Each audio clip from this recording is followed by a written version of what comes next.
Good morning students. अभी तक हमने कार्डियक साइकिल और ब्लड प्रेशर पिछले 2 लेसन्स में सर्कुलेटरी सिस्टम में पढ़ा था। आज हम स्टडी करेंगे इलेक्ट्रोकार्डियोग्राम। हमें पता है कि ज़िंदगी जो है, लाइफ जो है वो स्टेबल नहीं होती। ज़िंदगी में अगर स्मूथ लाइन आ जाए तो फिर वो ज़िंदगी ही कैसी। जब तक लाइफ में अप्स एंड डाउन्स हैं तब तक इंसान ज़िंदा है। ईसीजी की वेव्स भी कुछ यही कहती हैं। अगर ईसीजी की लाइन जो है वो स्ट्रेट हो जाती है तो ज़िंदगी ख़त्म, और अगर लाइंस में अप्स एंड डाउन्स आते हैं इसका मतलब हार्ट जो है वो प्रॉपरली बीट कर रहा है। तो आइए इसी के बारे में हम आज स्टडी करते हैं। What is electrocardiogram?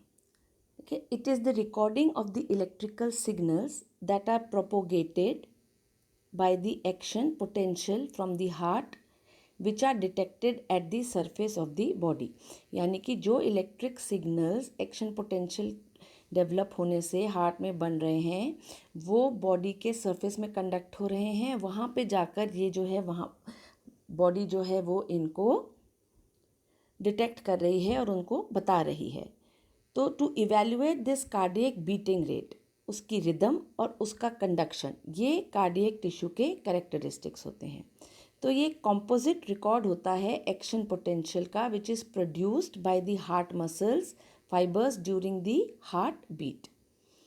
इलेक्ट्रोकार्डियोग्राफ क्या है? ये इंस्ट्रूमेंट जो यूज होता है to record this, it is known as the electrocardiograph.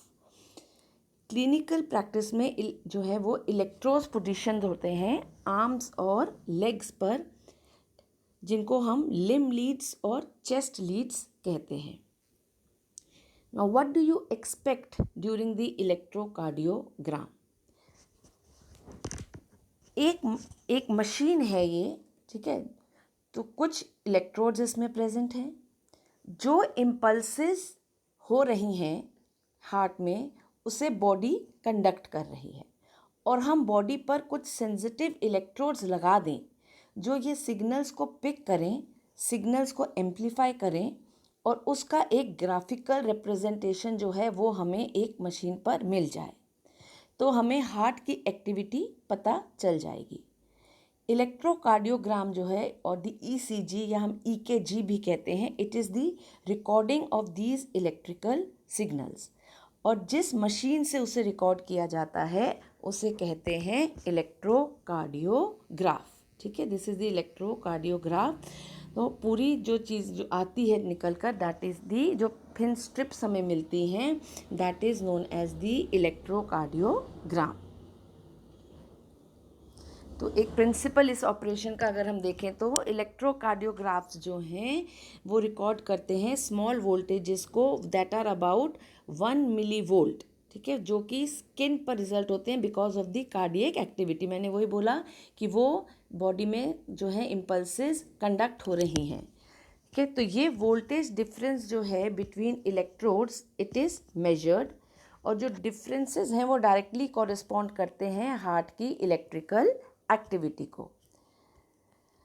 12 standard Leeds जो हैं वो रिप्रेजेंट करती हैं डिफरेंट पर्सपेक्टिव ऑफ हार्ट को, हार्ट की इलेक्ट्रिकल एक्टिविटी को, producing ECG wave forms in which the P waves, QRS complex and T waves वो amplitude में वेरी करती हैं। सो अदर लीड कॉन्फ़िगरेशंस जो हैं they are also included in Frank system and Cabrera leads. The forehead of or neck, the center spine, the mid sternum, the left and the right mid axillary lines, a position halfway between midstream, and left mid axillary electrode and left leg, ये 7 locations होती हैं जहाँ से voltages जो हैं वो collect होती हैं। नाउ सबसे पहले हम स्टार्ट करेंगे तो हमें यह देखना है कि हार्ट के अंदर क्या हो रहा है, what is going on inside the heart, जो कि ये हार्ट बीट को जनरेट कर रहा है ना, यानी कि what is the conduction. Human heart we know is myogenic. कुछ मसल्स, कुछ कार्डियक मसल फाइबर्स जो हैं दे आर स्पेशलाइज्ड और वो इलेक्ट्रिकल इम्पल्स जनरेट करते हैं। ठीक है, तो सबसे पहले हम क्या देखते हैं कि इसमें जो है SA नोड होता है। ठीक है, साइनो एट्रियल नोड है जो कि राइट एट्रियम में प्रेजेंट होता है। ओके, इसको हम पेस मेकर भी कहते हैं। यहाँ से कंडक्शन जो है वो शुरू होता है। SA नोड से कंडक्शन जो है वो AV नोड पर जाता है। कि AV नोड क्या है? Atrial ventricular node. यह नोड राइट एट्रियम और राइट वेंट्रिकल के बीच के बॉर्डर पर प्रेजेंट होता है।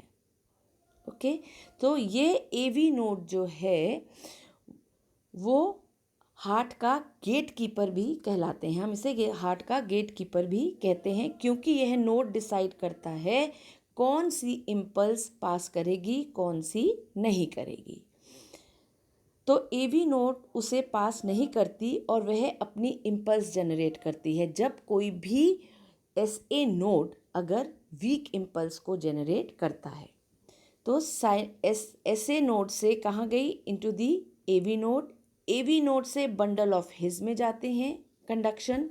बंडल ऑफ हिज से जो है राइट एंड लेफ्ट ब्रांचेस जो हैं वो हो जाती हैं, तो वो right and left bundle branches में जाते हैं। उसके बाद जो है वो पर्किंजी फाइबर्स, ठीक है, ये पर्किंजी फाइबर्स जो हैं वो अपेक्स ऑफ दी हार्ट होता है, वहाँ पे वो पहुँचते हैं। तो this is the conduction system of the heart. अब दूसरी चीज़ जो हमें समझनी है, अनदर कंसेप्ट, वो है इनहेरेंट रेट। तो इनहेरेंट रेट क्या है? तो हार्ट बीट कहाँ से जनरेट हो रही है, कितनी हार्ट बीट्स जनरेट हो रही हैं। ओके, तो सबसे पहले हम देख रहे हैं SA नोड। ठीक है, SA नोड जो हैं वो अगर 60 से 100 बीट्स पर मिनट जो है वो हार्ट बीट जनरेट करती हैं। अगर किसी रीज़न से यह फेल हो जाती हैं, यानी कि SA नोड जो है वो फेल हो जाता है या राइट ऑरिकल में कोई ब्लॉकेज हो जाता है और ये जो बीट्स हैं वो जनरेट नहीं होती हैं, तो AV नोड जो है वो अपनी इम्पल्स खुद जनरेट करती है। तो ये होती हैं 40 to 60 beats per minute. This also includes the bundle of His. तो ये अपनी बीट्स खुद जनरेट कर लेते हैं। अगर AV नोड और बंडल ऑफ हिज भी फेल हो जाते हैं जनरेट करने में, तो left and right bundle branches and Purkinje fibres जो हैं ये 20 से 40 बीट्स पर मिनट जो है उसको जनरेट करने की कैपेसिटी जो है वो रखते हैं। तो इस तरह से बीट्स पर मिनट कैसे जनरेट होती हैं ये हमने इनकी इनहेरेंट रेट में समझा। नाउ अब हम लेंगे ECG। व्हाट इज़ ECG या व्हाट इज़ EKG? इसमें डिफरेंट पार्ट्स होते हैं। हम स्टार्ट करेंगे P वेव से। Okay, so this is the P wave. हम P वेव से शुरू करेंगे। This is followed by the QRS complex and उसके बाद इसमें आती है T वेव। ठीक है, let us understand them one by one. P wave जो है, ठीक है, this is the P wave, ये वाला पोर्शन, यह वेव एट्रियल डीपोलराइजेशन रिप्रेजेंट करती है। ठीक है, हम यहाँ पे मेंशन्ड है एट्रियल डीपोलराइजेशन। इस समय दोनों एट्रिया जो हैं वो कॉन्ट्रैक्ट करते हैं। QRS कॉम्प्लेक्स जो है ये रिप्रेजेंट करते हैं वेंट्रिकुलर डीपोलराइजेशन। ठीक है, QRS जो है वो वेंट्रिकुलर डीपोलराइजेशन को रिप्रेजेंट करते हैं। This is an inverted we can see. ठीक है ना, इन्वर्टेड V है तो इसलिए ये बहुत इजीली याद हो जाता है कि V stands for ventricle. So this is the ventricular depolarisation. फिर आती है T wave. This represents the ventricular repolarisation, जब वेंट्रिकल्स रिलैक्स होते हैं। सो दैट मीन्स हर डीपोलराइजेशन के बाद रीपोलराइजेशन हो रहा है। दैट मीन्स हर कॉन्ट्रैक्शन जो है it will be followed by a relaxation. Then the question arises, where is atrial repolarisation? हम देख रहे हैं एट्रियल डीपोलराइज हुआ P वेव, फिर QRS जो है वो वेंट्रिकुलर डीपोलराइजेशन है और T वेव जो है वो वेंट्रिकुलर रीपोलराइजेशन है। तो इसमें एट्रियल रीपोलराइजेशन कहाँ आया? तो यह है एट्रियल रीपोलराइजेशन। एट्रियल रीपोलराइजेशन जो है ये RS कॉम्प्लेक्स में ही मिलेगा, ठीक है। तो जो RS कॉम्प्लेक्स फॉर्म हो रहा है उसी के अंदर दिस डिस्टेंस जो है, this is the atrial repolarisation.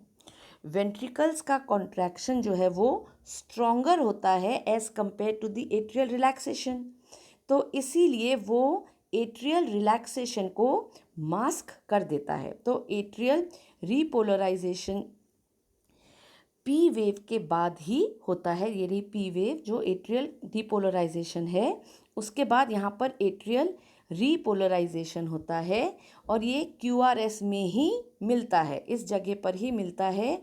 We cannot see it but it exists, ठीक है। So these are there are standard conventions जो रिकॉर्डिंग ऑफ इलेक्ट्रोकार्डियोग्राम्स में यूज़ होते हैं। और मेजर क्या हैं? It is the P, the QRS and the T waves. और ये क्या कर रही हैं? Atrial depolarisation, ventricular depolarisation and ventricular repolarisation कर रही हैं। Now next is the segments and intervals in ECG।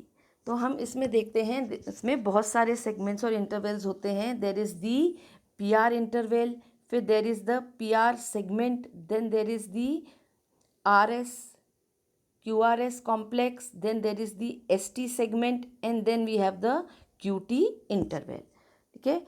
लेकिन we will study only the PR interval and QRS segment. This the PR interval ये वाला है और QRS कॉम्प्लेक्स जो है वो ये वाला है। तो हमको सिर्फ यही स्टडी करना है क्योंकि सिर्फ यही ECG इंटरप्रिटेशन के लिए बहुत हैं।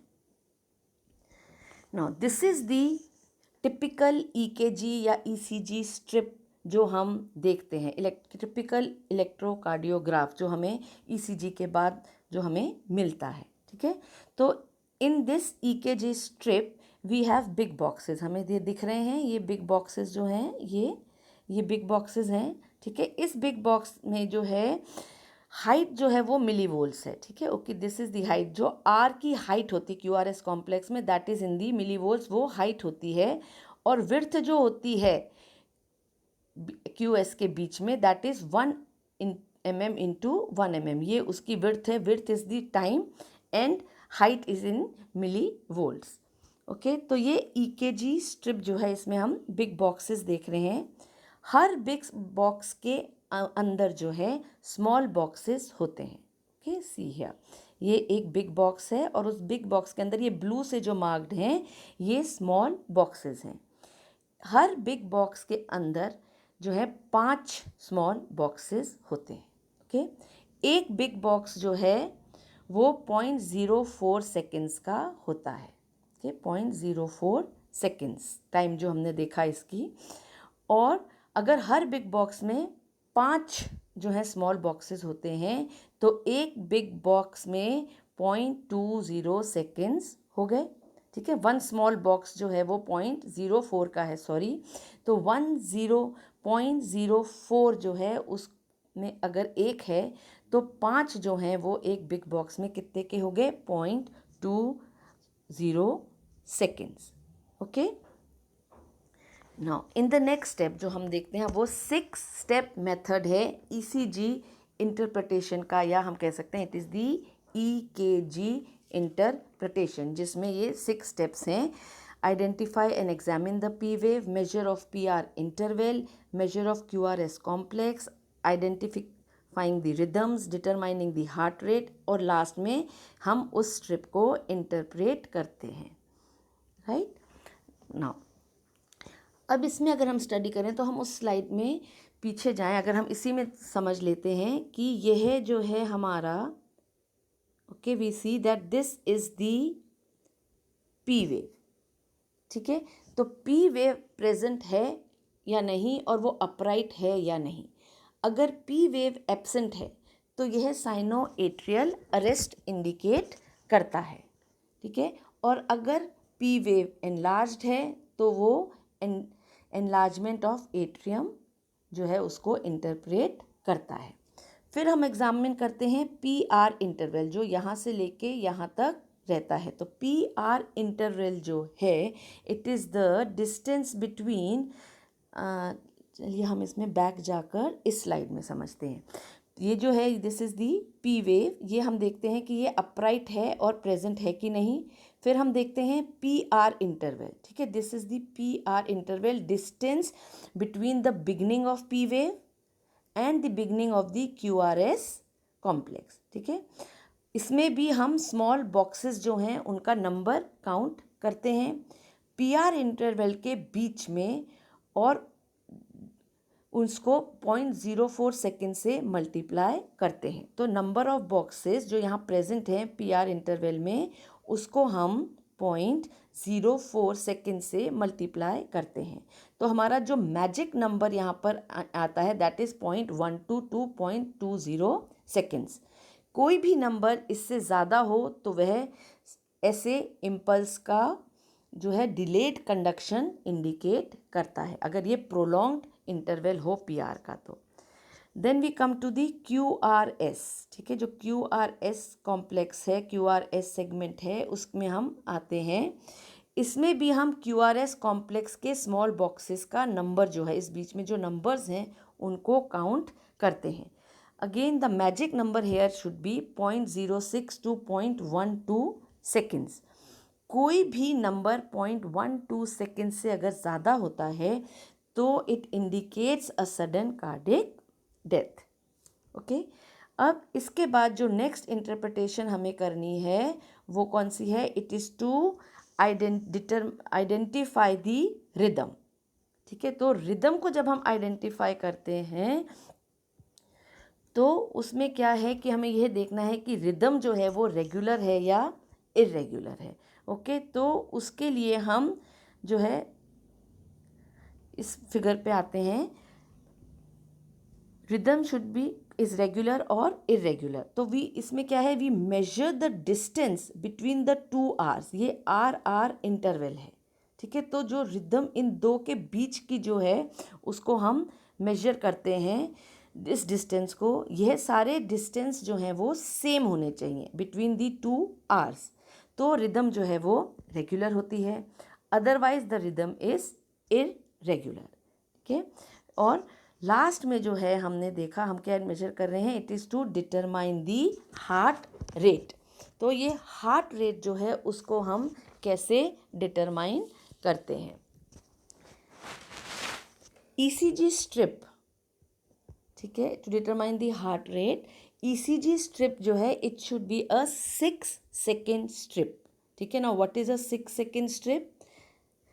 How do we know that it is a 6 second strip? We should have 3 lines on it, 1, 2 and 3. तो यह 3 लाइन्स अगर प्रेजेंट हैं it means it is a 6 second strip. First line से थर्ड लाइन के बीच में जो है ये 6 सेकेंड्स होते हैं, ठीक है। अब इसको मेजर करने के लिए स्ट्रिप से 2 मेथड्स होते हैं, ठीक है। 6 सेकेंड स्ट्रिप में सबसे पहले क्या है, जिसको हम कहते हैं 6 सेकेंड मेथड। 6 सेकेंड मेथड जो है, अब हम इसको एनलार्ज कर लेते हैं, ये वाला। तो 6 मेथड में कहता है टोटल नंबर्स ऑफ आवर्स जो हैं हम वो काउंट करते हैं इन दो के बीच में। ये जो 3 लाइंस हैं जो 6 सेकेंड्स हैं इसके बीच में टोटल नंबर ऑफ आवर्स जो हैं, जो हमने ये ब्लू से एनसर्कल किए हुए हैं, इसको हम काउंट करते हैं। यहाँ पे कितने हुए, 1 2 3 4 5 एंड 6।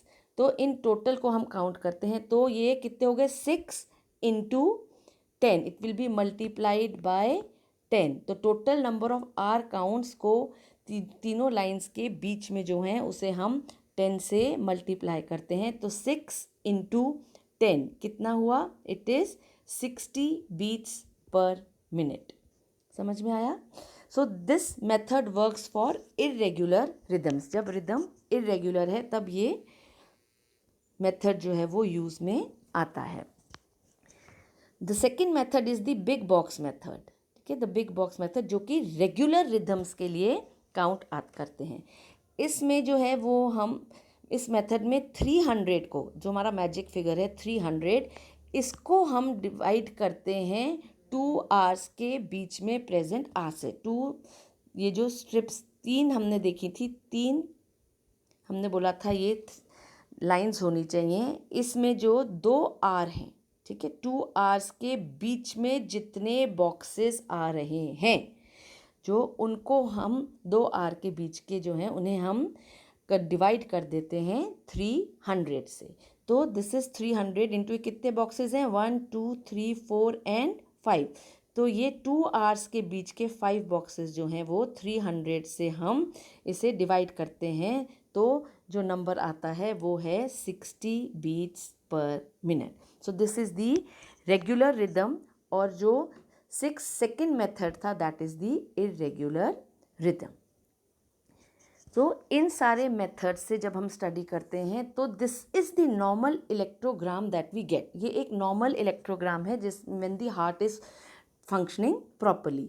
तो हम उसमें पीआर इंटरवल जो है वो भी देख रहे हैं, क्यूआरएस सेगमेंट भी देख रहे हैं, ठीक है। तो ये this is the atrial portion, this is the ventricular portion, this is the PR interval between the 2 Rs, जो पीक हो रही है आर की उसके बीच का है।